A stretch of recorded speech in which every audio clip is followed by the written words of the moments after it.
Good afternoon, MACPA. I'm Rebecca Brown, your CEO. We are delighted to have almost 400 of you. I think I saw 392 or something registered for today's town hall sponsored by Aon and Ignition. I've already seen some of you in our conferences IO answering our usual polls. And so I'll put this up here. Get this started. We love to start with this good news. So tell me, what's happening that's good here? It looks like someone's scheduled for surgery. I know that's probably scary news, but also good to get something fixed or get on the schedule for that. A great CPA day following CPAs getting in person with their delegate. Awesome. It was such a wonderful event, in person and virtual. And we've already seen the results of some of those relationships really paying off. So thank you. We aren't through that legislative season yet, but spring weather, yeah, on February 10th. Unseasonably warm here in the Maryland area, but I'll take it. Yes, relatively nice. Miss the snow. Yeah, I want one like really good snow, just one. I know my niece was really hoping for one too. So maybe we'll see it, maybe we won't. I'll keep us moving because we've got great content today. Let's see here. Who do we have on the town hall? I always make this too small. Hopefully you all can see it when you answer the polls. But it looks like retired folks are winning out. Boy, we are jealous of you, but we're glad that you can stay involved in our profession because your wisdom and your involvement in the MACPA is very important to us. So thank you. It looks like we got probably about half of us in public accounting, sole practitioner, and then we have a couple private company, nonprofit, a little bit of public company folks as well. No students. We got to get those students here. I was with Anup Mehta yesterday at Stevenson University. Awesome group of students, really excited and passionate about the profession.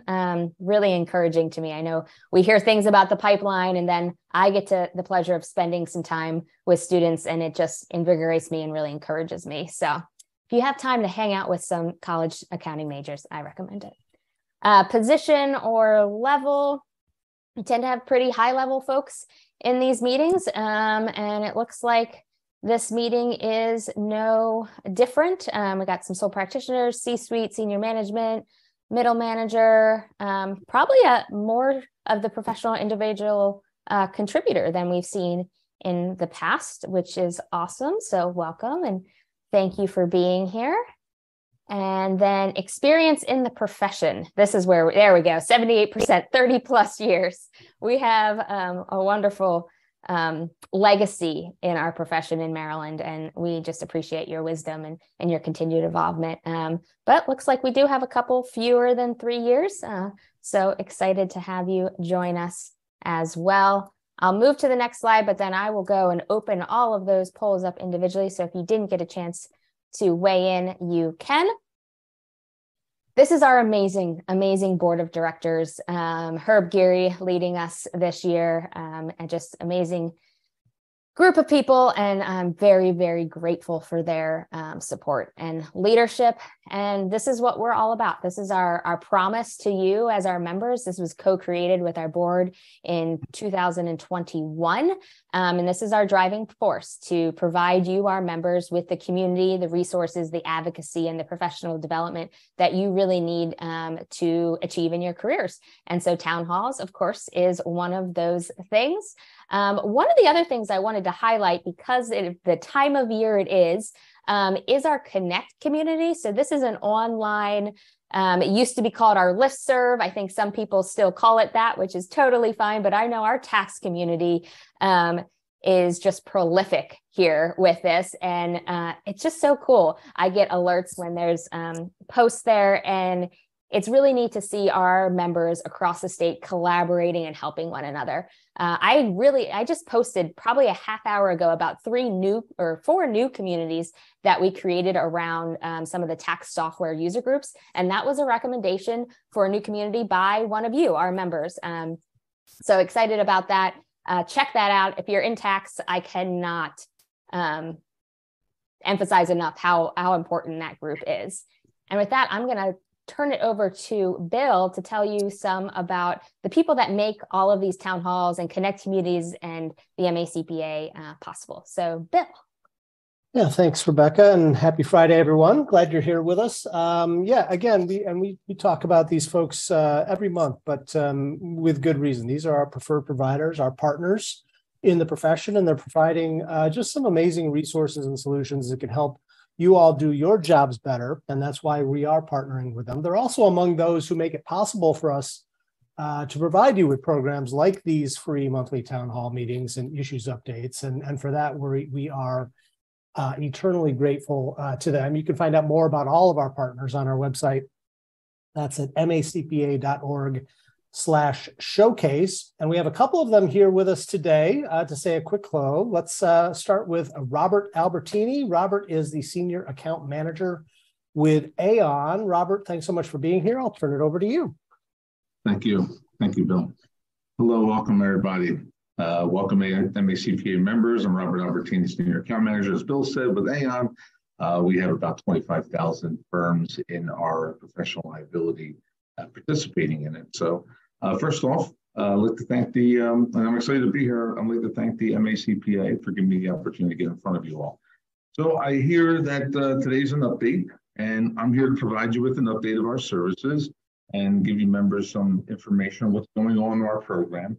And what we have is available for you is bring you up to date pretty much is, and I hope you have your pens ready because it's going to be quite a bit of information here. So first off, our website, www.cpai.com, www.cpai.com. There you have the tools to navigate. You go through so much detail there. One of the specifics right now is engagement letters. So if you're a policyholder of ours, you'll be able to go ahead and download nearly 40 plus engagement letters there. So you have to be insured through CNA to get them. I have a back door, so if you are interested, I can give you, a peek in the box. But you know what it's there for. It's there to build the line of defense in case you get sued, right? So, so there's a lot of managers online too. So number 2 on our website is Surviving the Tax Season Guide. So you may already have this. I don't know. If you didn't receive it, let me know. I can also forward it over to you. I have it on my LinkedIn. But this guide has, it helps you with managing your clients better, helpful tips, preparing for your clients, reviewing your e-file requirements, do's and don'ts of accepting a client. Also helps you with data security, much more. So a boatload of information on there. I know the Super Bowl's in a couple of days, and this Surviving Tax Season Guide is your game changer. So I just want to make sure you guys know that. If you need a copy, just send me a note. You have my phone number there, 215-694-4327. That's the hotline. That gets me direct. That's my cell. And lastly, our CPA website, once again, we have our latest risk alert article. We call it the Risk Management Alert article. It was just sent out. It's the ERC and employee retention credits. This is really helpful. But on that website, we have also other articles. So if you're starting your own firm, we have some information with that, dealing with mergers and acquisitions as well, retention credits, which is right now a hot topic. Record retention, which is a real hot topic. So, and also there's cyber liability webinars on there to help you improve your IT security and have your colleagues all learn together. So if there's any questions, reach out to us. We're here to help you. Always a pleasure seeing everybody, and have a great weekend. All right. Thank you, Robert. Thanks so much for being here. And thanks as always to Aon for your continued support and partnership. We also have with us today Jenny Moore, who is a partnerships manager with Ignition, one of our newer partners. Jenny's here to say a quick hello, tell you a little bit about an offer for all of you from Ignition. Jenny, take it away. Oh, well, thank you so much, Bill. And to build on Aon and Robert's conversation, we all understand the importance of engagement letters. I myself am an accounting and tax professional. I still own and operate my own practice, 17 years strong, believe it or not. while also being the partnerships manager for Ignition. So I know firsthand how important it is to have these engagement letters for our practice. What Ignition does, though, is create a harmonious way, not only for us to be compliant, but for our customers to understand what our services are, and most importantly, what our value is. So we tie in together the proposal experience and the necessary compliance of the letter of engagement to make sure that your workflows are tight. And I have been a user of Ignition since 2016. Many people ask me, well, you work for Ignition. Do you still pay for it? Absolutely, I do. I don't get it for free. And a couple of things to note about Ignition. We're, first of all, super excited to be partnering with MACPA. You are an amazing bunch of individuals, and I can't wait to have more conversations with you. But to let you know a little bit about Ignition, we are not a new app. We've been around since 2013. Although our head office is in Australia, we have offices in the UK, in Canada, the United States, and South Africa. Globally, we have over 6,000 accounting firms that we help. We've processed over 1 million client engagements. That's pretty huge. And we're just approaching 3 billion payments in processing these payments securely and safely for our CPA friends. So really exciting times for Ignition, and it's also a big problem solver. On our next slide, I'd love for you to check out our tax prep giveaway. This is an amazing giveaway that we are doing at Ignition. Everything's been handpicked from myself of amazing items that one lucky tax preparer is going to win. So if you're interested in this tax prep giveaway, it has the high-end Fujitsu scanner that we're working with Fujitsu. I use it personally in my practice. I was just using it this morning. And there's several other things to keep you caffeinated, well-fed, relaxed, and comfy all tax season long. So Dee will be handing out this link for you in our follow-up. And I'd love for you to take part in this giveaway just to have a little bit of something from us as we start this partnership with MACPA. Thank you so much, Bill. Thank you, Jenny. Really appreciate you being here, and thanks to your team at Ignition for your support and partnership as well. And again, thanks to Ignition and Aon for joining us today and making all of this possible. So Rebecca, turning it back over to you. Thanks, Bill. Thank you, Robert and Jenny, for being here, and again, for supporting us and our members so well. I have the pleasure of introducing our speaker today, Ed Carl. Ed Carl is a CPA, CGMA. He's the Vice President of Taxation at AICPA. He's also a Maryland CPA and MACPA member, which I always like to shout out. In this position at AICPA, he is responsible for the review, formulation, and submission to Congress, the Treasury Department, the IRS, of technical and policy recommendations for the improvement of federal tax processes. So he's pretty bored. So he was asking for something else to do. And I said, you know what, Ed, you can come talk to us, right? So Ed, thank you so much for taking time out of your very busy schedule to come talk to our members about things that are really important to them. So I'm going to stop sharing so you can, Ed, and get down to the technical updates and things that you have for us today. Thank you, Ed. You're welcome. Thank you for having me. And Rebecca knows me too well. She knows that I was bored. Let's see if I can get this going. Yeah, so a lot to share with you today. Thank you very much. A lot of these topics are going to go in and out, advocacy in most areas of what we do. So let me just jump right in and get to the first part. I will, in a little bit, talk about IRS, which I know a lot of people want to talk about. So let's go back. What did we? I think I'm going to fix this and hold on 1 second. I jumped ahead and have to jump back. I am sorry.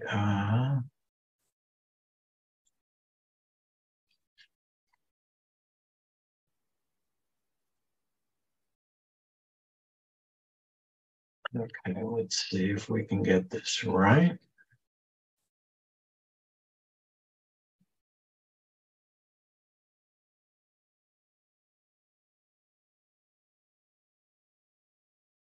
And there we go. I'm sorry. Okay.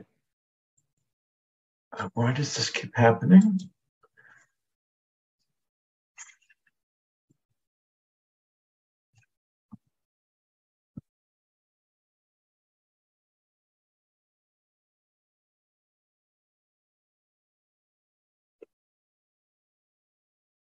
There we go. So that was strange.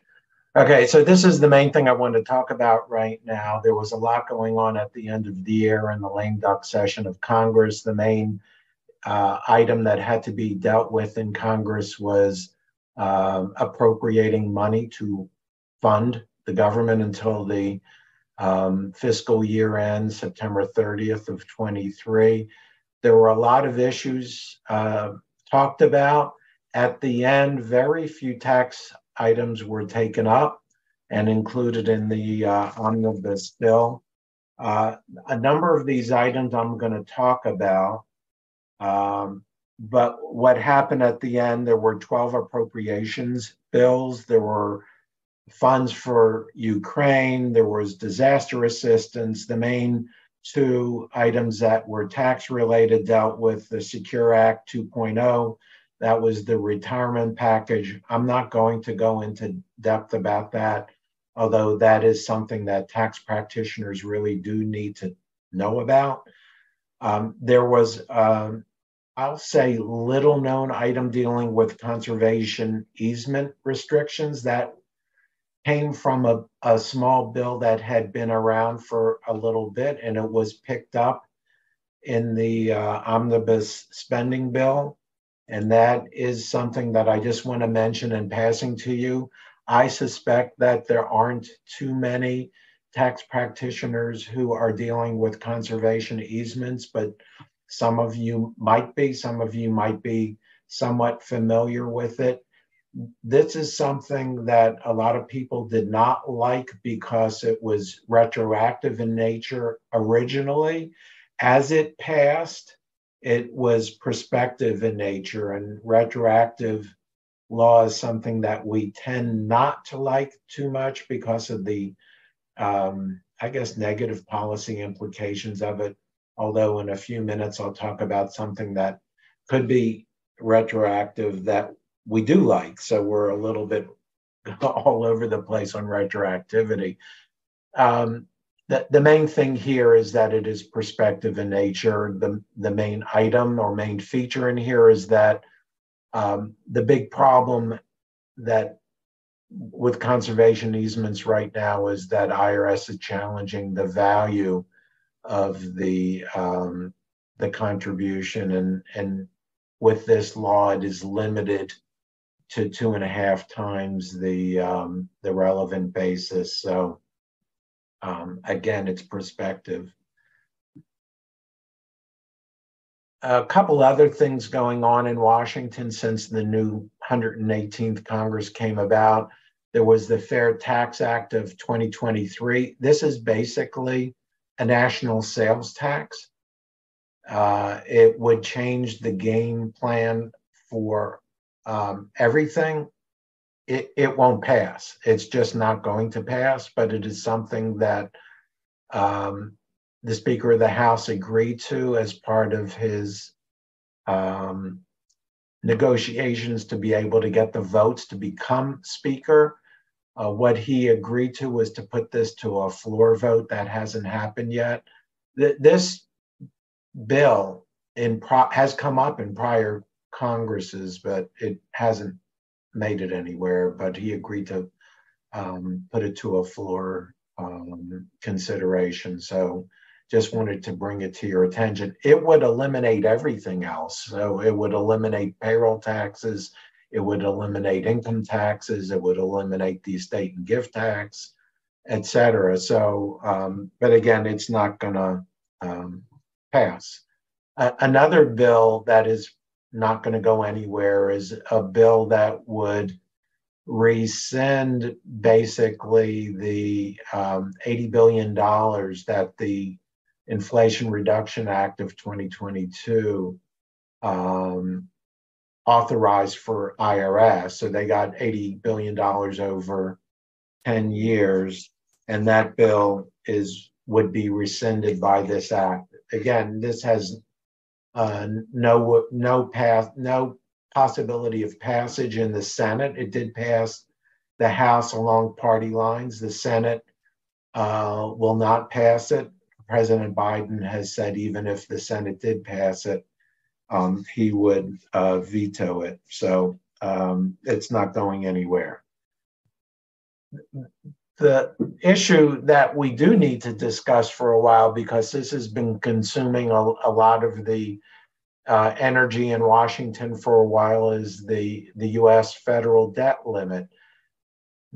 The U.S. reached that limit on January 19th. So why hasn't the world imploded already? So Treasury Department has said they are using extraordinary measures to push off the actual debt limit ceiling until somewhere in the future. We expect that that would be around the early part of June. What are extraordinary measures? It's basically an accounting maneuver where Treasury takes liabilities that they have from a federal perspective, payments that they have from a federal perspective, and that they will postpone as long as they possibly can. Again, this seems to be about June, early June. Those federal payments that they defer, dealing with federal employee retirement funds, for example, Treasury will make whole. So it doesn't mean that they won't ever pay them. It means that they will defer them. Any growth that would be lost because of the deferral of the payment would be made whole. So federal employees who would be impacted are ultimately would not lose anything. This is not new. Congress, or I should say Treasury, resorts to extraordinary measures every time they reach a debt limit ceiling. So this is not new to this administration. It happens every single time. It's also not new that there is a conversation in Congress about limiting spending. That is the concern that the Republican House has raised. And there are conversations that go on. I think basically what the administration is saying is, fine, that's a conversation that has to be had, but you should not have a conversation about the potential of not raising the debt ceiling. The debt ceiling deals with paying back what we've already spent. We can't default on our obligations. So I suspect that at the end of the day, what will happen is Congress will increase the debt ceiling, and the administration will agree to have some kind of a conversation about limiting spending. That's likely what will happen. That is consuming a lot of the conversation in Washington today.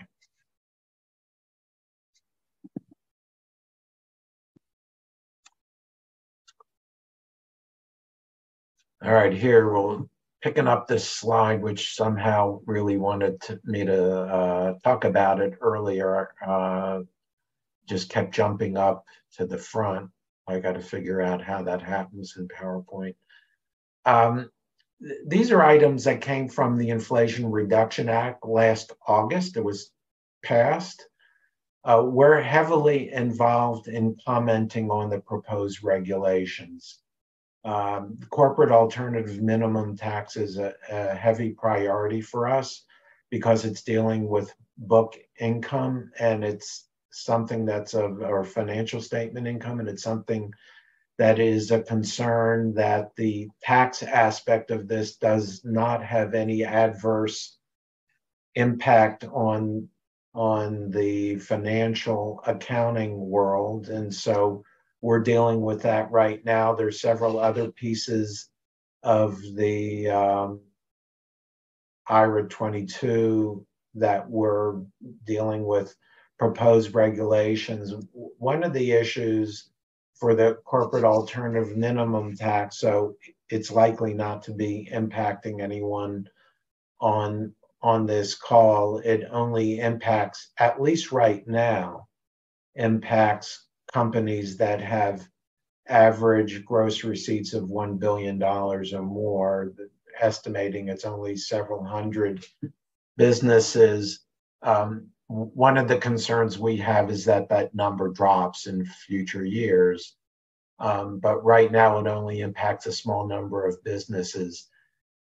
It becomes effective 1/1/23, but you can imagine that those size businesses have quarterly reporting to the SEC, and so they have to understand for their first quarter reporting the impact of the alternative minimum tax has on them and the impact that it would have on that quarterly reporting. So Treasury did have to issue guidance on that, and it's something that we're heavily involved with. Employee retention credit is not new. This is something we've been involved with for quite a while, although we are starting to hear from members that the credit is starting to come through. Creates a new issue for us. So before we were hearing from members, where is the credit? Why hasn't the IRS processed this yet?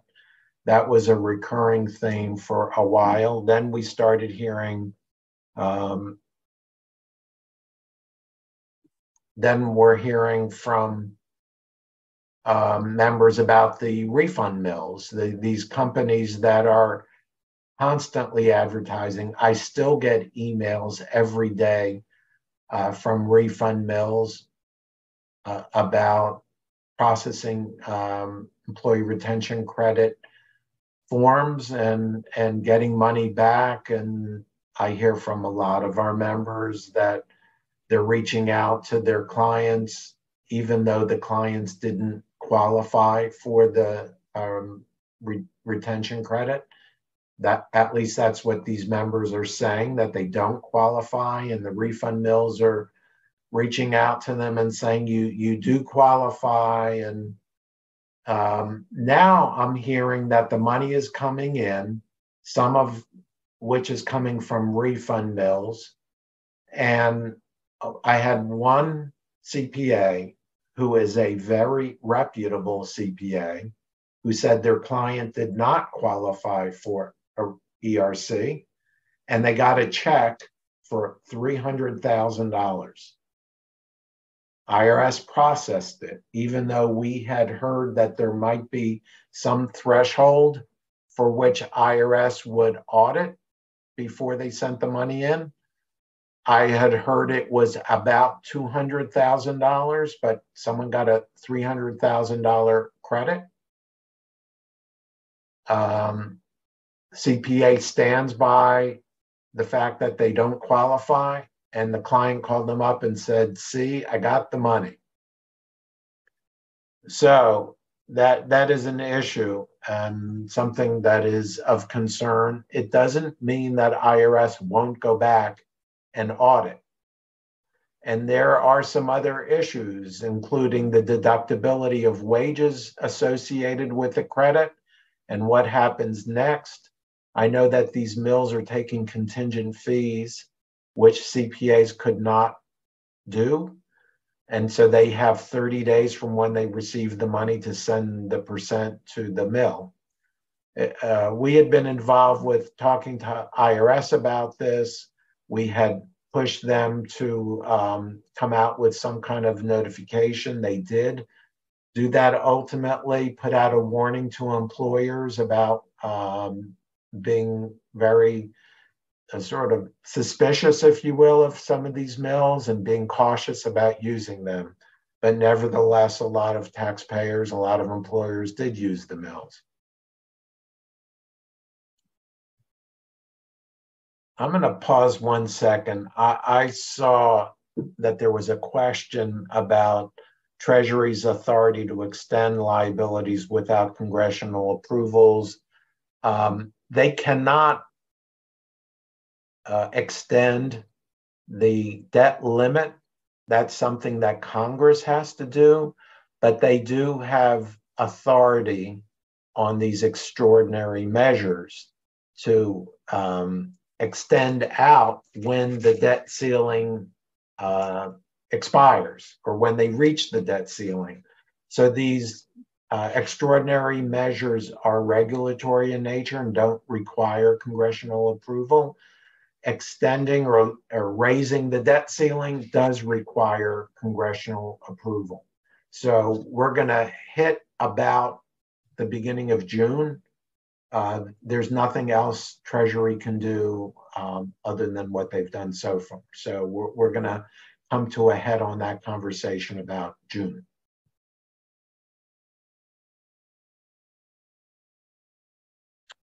I just want to point out that Aon put out a risk alert about the retention credit and what that means for filing returns. This is not something that we put out, even though it has the ASCPA logo. It just means that Aon is the member program for liability, but the risk alert is not something that we put out. It's something that Aon put out. And you may have seen that, but you need to be careful about the impact on that the receipt of these credits has and what CPAs need to do with their clients when they receive them, et cetera. So you need to be pretty cautious about that. And we have some of our own guidance. This is information that we did put out, and it's available to see.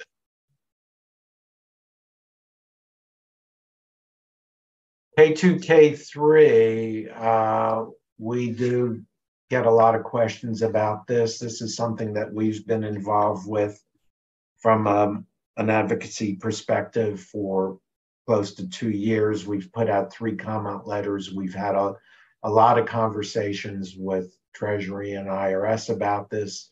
We pushed back on some of the things IRS did a year ago when they made some changes. We know a lot of people didn't like it, but it was worse a year ago. And the same thing in November, they put out some draft instructions that had some crazy notification requirements. They pushed back, we pushed back on that, and they made some changes. There is a domestic filing exception when there's no or limited foreign activity.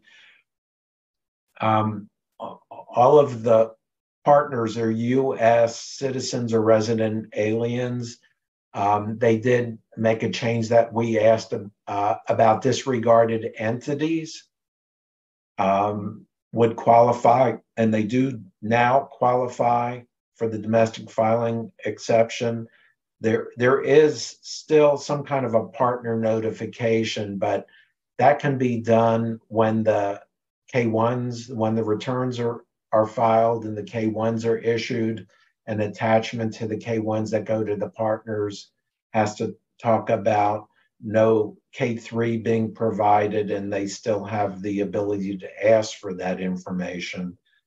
And then the last item to qualify for the domestic filing exception is that there were no K3 requests by partners by 1 month before the return is filed. So we've been getting some questions from members where there is a partnership that is one of the partners, and it does blow up this exception. It is a problem. The only thing I can say is I'll point to another exception that may have escaped some of our members.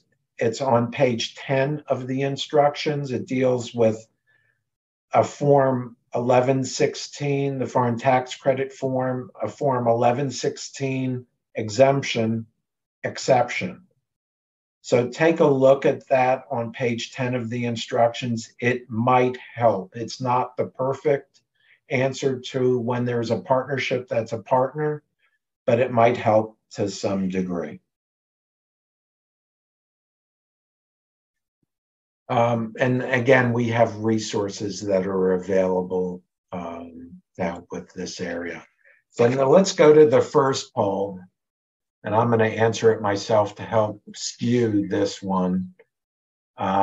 So the question is, I know it's early in filing season, but the question is, in your experiences with preparing schedules K2 and K3, has it improved from 2022, from last year to this year?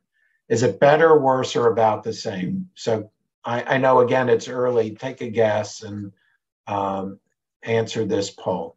And while people are answering, Ed, I did see another question come in around confirming that if ERC is received for the 2020 payroll, must amend 2020 returns to reflect the credit received in 2023.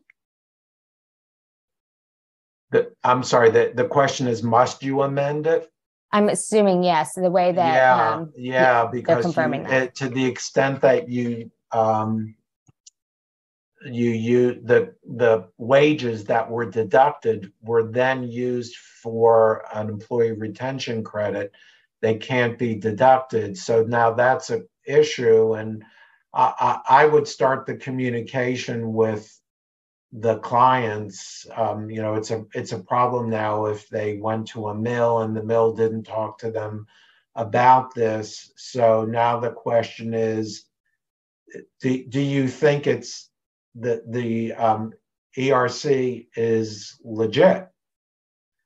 Clearly, if you think the ERC is legit, then you probably should talk to the client about amending the return. Again, it's not your return to amend, it's the client's. You should provide the information to them about amending it.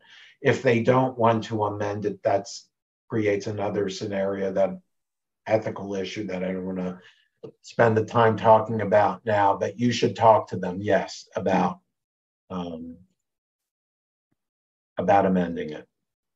So it looks like in my first poll, most people don't have enough feel for it. I guess it's probably too early in busy season to answer this one.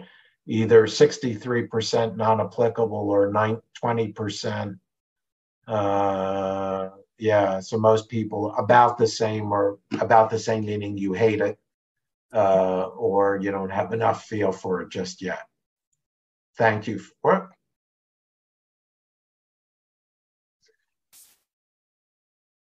Okay, let's go on to the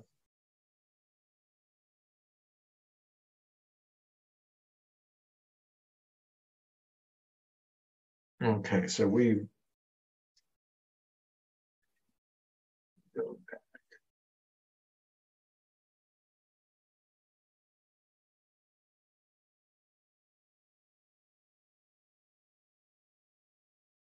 I'm sorry. Okay, so let's talk about extenders and research and development. And we've gotten, at least certainly on the town halls that the AICPA has, it's probably one of the most frequently asked questions about R&D and what's going to happen with that, and will Congress extend that provision which expired? So remember, it expired a year ago. So it expired 12/31/21, where TCJA allowed until 12/31/21 the write-off of the R&D expenses, but then it has to be amortized, generally amortized over 5 years, starting 2022. And there's a lot of question about that. Will they extend the actual write-off? And there was a lot of interest, bipartisan interest, was discussed in December, did not happen. There's still interest in this. It still could happen. The answer, as with all extenders, is if you have a client facing use of an expired provision, extend the returns. Once you get to the extended due date of the return, you're going to have to file the return. It's not unusual for Congress to retroactively reinstate an expired provision, and it could happen in this situation. I just can't tell you the odds of it happening, but it's possible. I said earlier, we don't like retroactive provisions. This is probably a situation where generally most CPAs like retroactivity to reinstate an expired provision. It's not good policy to have retroactivity. We're about to submit a letter about this again. We've already spoken up about this before. We're going to speak up about it again, where we talk about the problems of temporary provisions, and that uncertainty breeds complexity and confusion, and it's hard for businesses to do tax, cash flow, and financial planning, so it's not a good idea. We call for extension of the R&D provision for 2 more years. It's sort of for expediency because it's more likely that Congress, if they do extend it, will be temporarily. But we also say that ultimately this is a provision that should be permanent, and they should do it as soon as possible. So we'll see what happens with that. Virtual currency is something that we have been involved with for quite a while from an advocacy perspective. We've submitted numerous letters about primarily a lot of the definitions.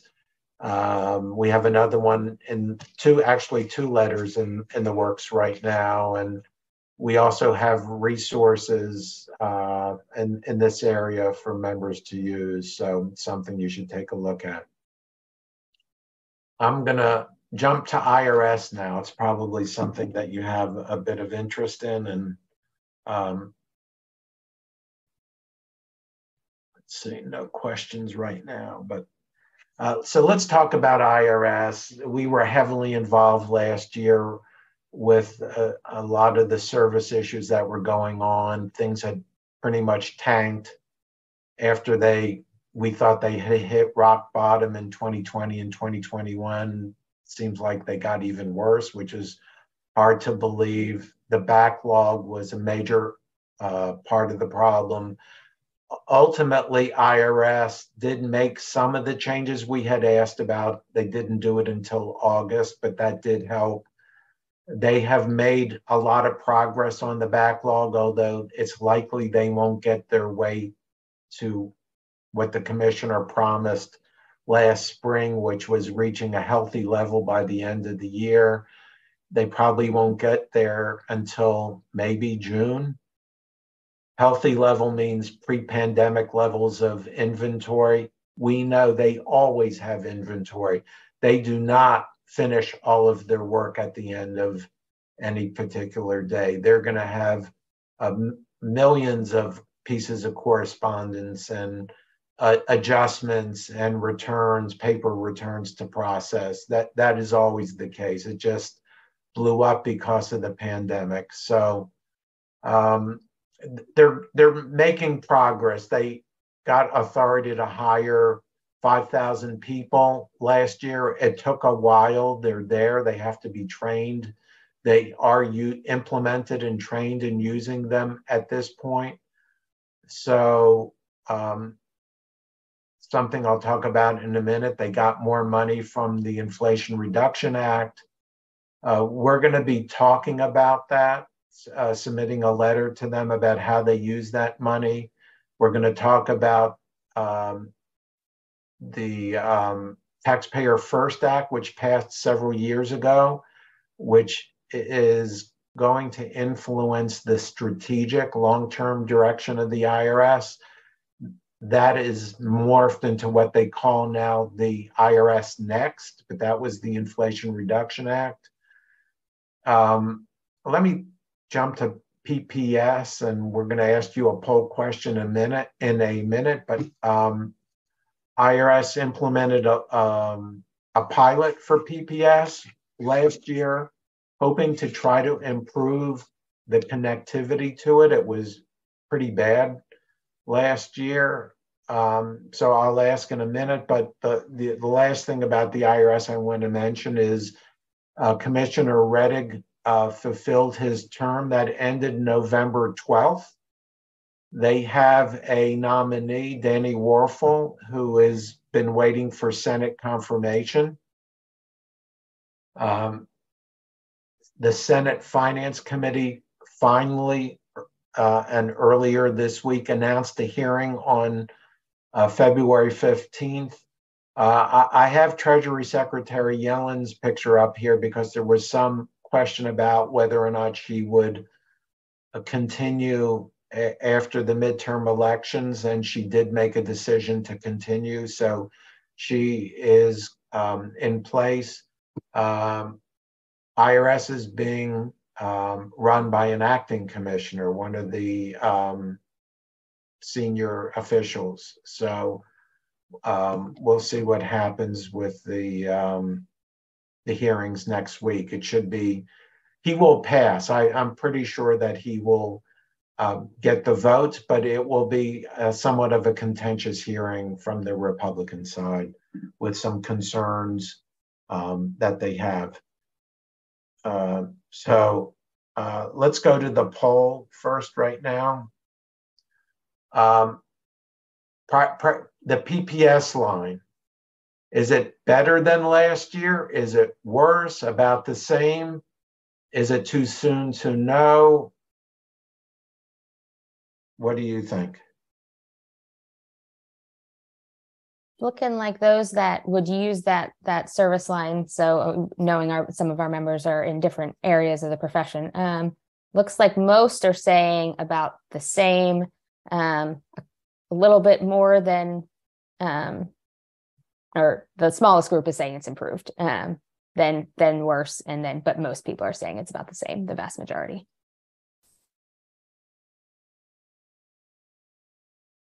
About the same. Yeah. So I'm going to go to the question that's up there. The question that's up there is, what are the 5,000 new customer service reps doing? Maybe I should put some inflection in reading the question.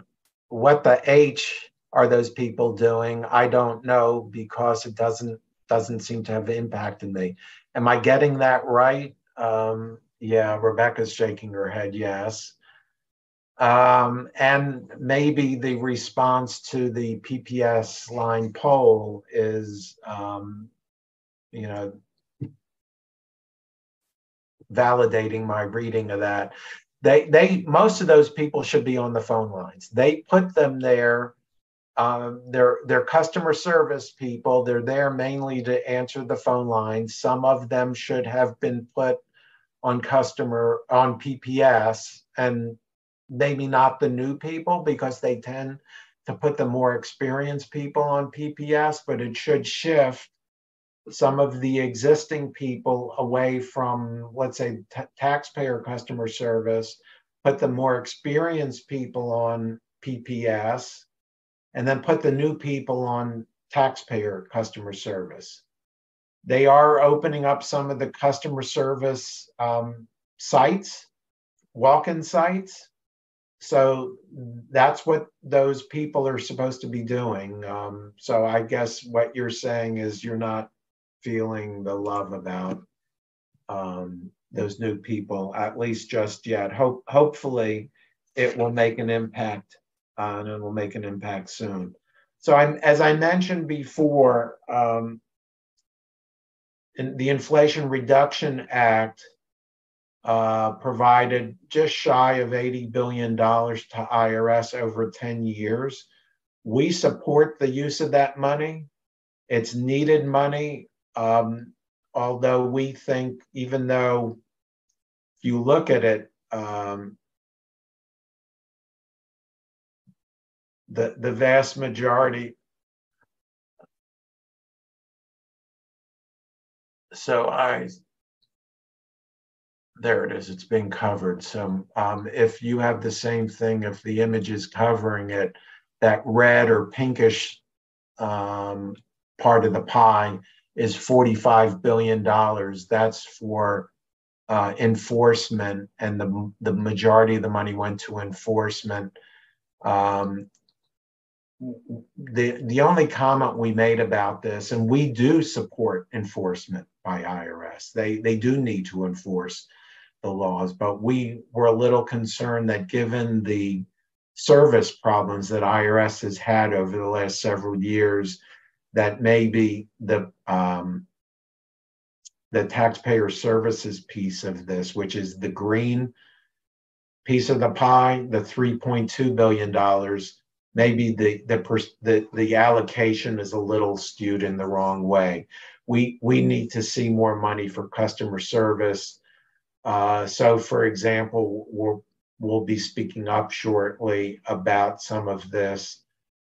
So maybe some of the money goes to enforcement. So if you need to be able to respond to taxpayers when they have concerns about enforcement. If they're calling in, maybe more customer service people need to be put to the phones to answer questions when you start to ramp up enforcement efforts. And maybe you need to develop pre-filing programs for enforcement. Maybe you need to have, those types of abilities out of the funds that are put into enforcement. So we're going to be speaking up about that some more. And there is some rhetoric about, this has been going on since the Inflation Reduction Act passed, rhetoric about what IRS does with the money. We do know that IRS gets about 5,000 retirements or other types of attrition to their ranks a year, 5,000 a year. So if you look at this money being used, $80 billion over 10 years, the IRS is going to lose about 50,000 people over that same period. So a lot of the money will be going to replacing people who are retiring or moving out for other types of jobs. So there will not be 87,000 new IRS agents. Some of the rhetoric early on was about armed agents. So just to know that the number of employees who are armed are about 2,000, maybe a little bit more than that. And those people are appropriately armed. So, but it's a small number of agents at IRS. The National Taxpayer Advocate puts out 2 reports to Congress a year. The second one, the annual report to Congress, was put out in December. That lists in there the 10 most serious problems. They have recommendations for solving the problems. They have what's called the Purple Book, which is part of that. That's the annual legislative recommendations. They have the list of most litigated issues. I'll just tell you, I didn't put it in here, but the most serious problems, number 1 is processing delays. Complexity, IRS hiring and training, or the need for that. Telephone and in-person service issues. Online access, not only for taxpayers, but also for practitioners, which is a major focus for us. Online access for CPAs, which we think would have massive ramifications, positive changes for service levels to leverage CPAs helping their clients will help all taxpayers. Expansion of e-filing, IRS transparency, prepare regulation, changes to appeals, and problems with overseas taxpayers. Those are the list of most serious problems. And the material here lists the, I'm not going to spend much time on this because we're starting to run out of time, but these are the court cases that the numbers. So if you are in the same for me, move the image and you'll see the numbers for those. Another item we'll talk about, 1099s. I know it's something that you're probably very interested in. We had put in a letter to Congress in December about raising the threshold for 1099Ks, which had dropped for 2022 from a $20,000 threshold plus 200 transactions. It dropped to $600 and no threshold limit for 2022. We sent in a letter supporting raising that threshold. So our opinion was that the $600, which is mirroring what is used for example, the 1099 miscellaneous or non-employee compensation levels, that $600 level comes from 1954, 69 years old. We said that that number should be subject to some kind of a COLA, cost of living adjustment. And if you subject it to a COLA, the number really should be somewhere in the neighborhood of $6,700, $7,000. Another group had suggested $5,000 for simplicity. In other words, just raise it to $5,000. We supported that as an alternative. Congress did not do anything with it. I think Treasury was waiting to see what Congress would do. They did nothing. So Treasury, on its own, said that 2022 was a transition year. You did not have to report at the lower threshold. They said that businesses would have to report at the higher $20,000 and $20,000 and $200 transaction threshold. But that was just for 2022. So now 2023 comes and it's back down. So we are looking at pushing Congress for the lower threshold. So here's our next poll. Go to the poll and see. Yep. And I went ahead and opened it up early so people could be in there while you were talking about the topic. And so it's looking like our largest group is around that 20,000 and 200 transactions, then tied then between those COLA or that 5,000 simplicity number that you mentioned. Okay, so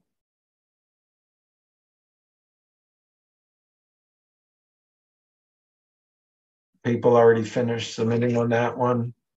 I just want to see. Okay, so yep. The majority want to go back up to the highest number. Yep. And 5,000 is running the next. So I suspect that's part of the conversation. So we generally do support information reporting. It does have a benefit for compliance. It does helps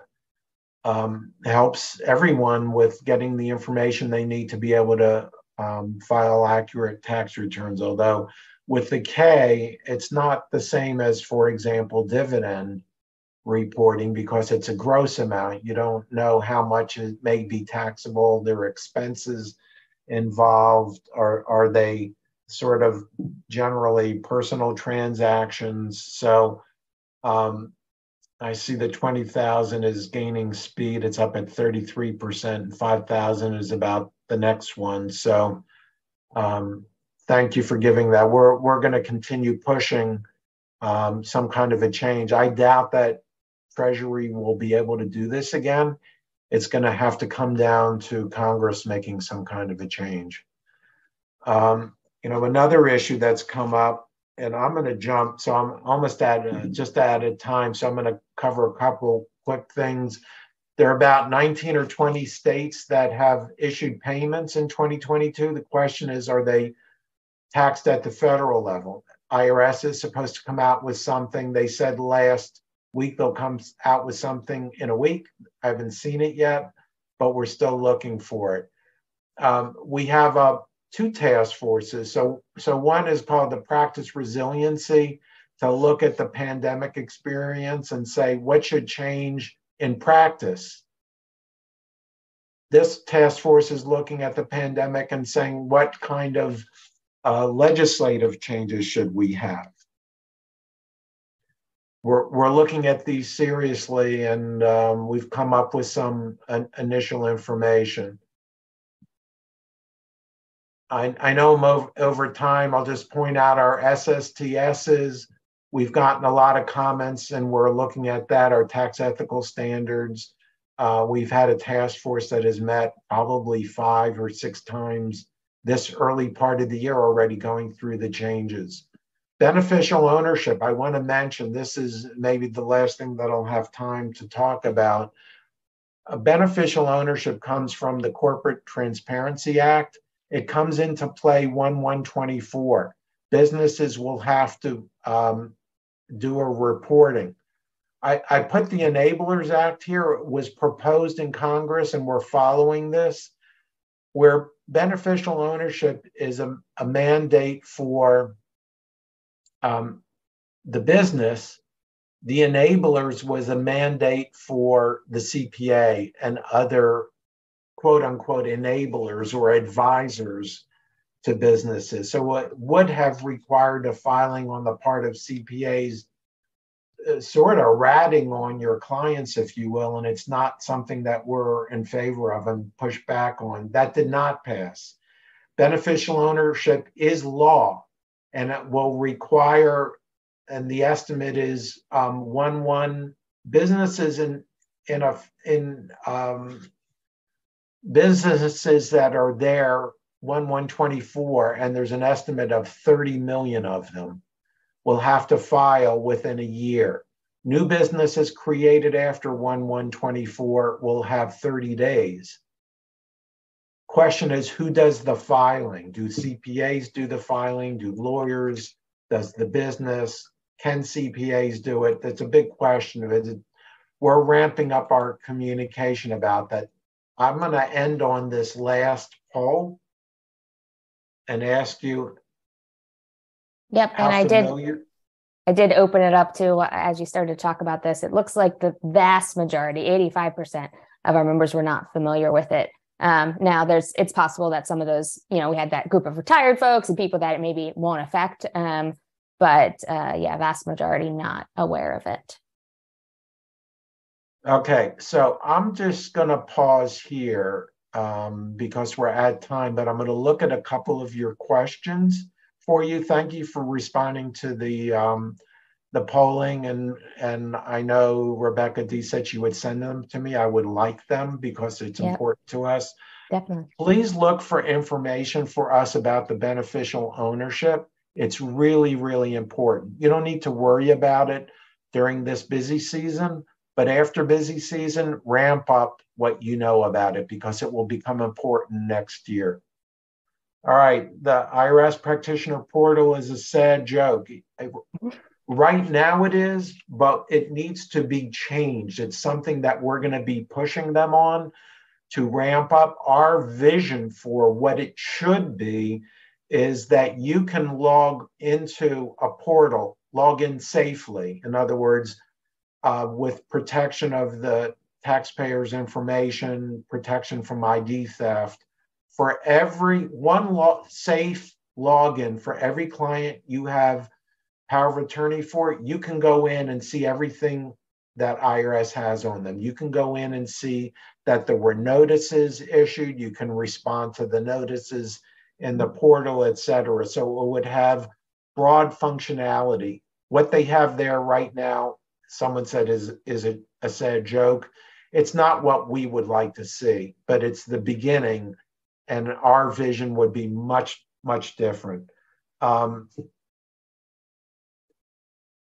Let's see the next one. Calling there, haven't tried in a while, but need to get some issues resolved. Hoping to have a better experience. Yes. What is the IRS plan to update their technology infrastructure to improve tax return processing? They're supposed to issue a report by I think the 16th of February to Treasury, a broad high-level report about what they're going to do with the $80 billion. There will be some idea about how they're going to use the technology to improve in there. So that will be in there.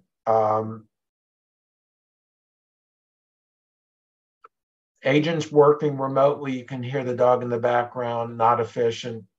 So, that's a problem for all of us. I'm on Zoom calls where there are babies crying and there are dogs barking and someone's outside cutting the grass and there's some work being done on the house. So, I think that will improve over time. Remote working, hybrid working is here to stay. Getting better at it, including for government employees, has to be done. You're right. So let me pause. I'm really out of time. I'm sorry it took so long to get through everything, but thank you for having me. And I hope your busy season is reasonable. And if issues come up, let us know about it. Thank you so much, Ed. I know taking time to do this is certainly helpful for our members and answering all those questions. We will get those poll results to you so that you can have that data. And just want to tell everybody again about the Connect groups. I cannot emphasize that enough for our tax community. Such a great resource, such great people collaborating and helping one another there. As well as we will be rebroadcasting this. So if you were furiously trying to take down notes or of a colleague that you think needs to hear what we just went through, that is set for March 3rd at 8 a.m. And we'll include that in the follow-up email as well. Again, thank you all so much. Thanks for staying on for a couple more minutes for us, Ed, and getting to those questions. And we will see you next month. Thanks so much.